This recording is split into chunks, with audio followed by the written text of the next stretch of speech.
Վարչությունը այդպիսին է, ես իհարկե ուզում եմ ասել նաև, որ իհարկե պատրաստվում եմ Թուրքիայի նախագահին շնորհակալություն հայտնել այս հրավերի համար եւ նաև պատրաստվում եմ հրավիրել նրան մասնակցություն ունենալ Հայաստանում հաջորդ տարի գարնանը,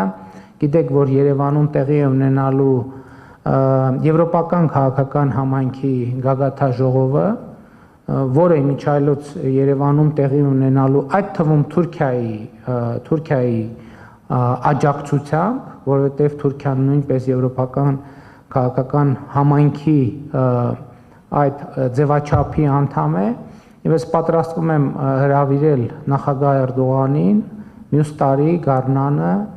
իհարկե ամսաթվերը դեռ ճշտվում են, մասնակցելու Երևանում Եվրոպական քաղաքական համայնքի գագաթաժողովին եւ հույս ունեմ, որ այսինքն հաջորդ տարի արդեն հանդիպումը մեր տեղի կունենա Հայաստանի Հանրապետությունում։ Կրկին ուզում եմ շնորհակալություն հայտնել ձեզ, ձեր ներկայության համար։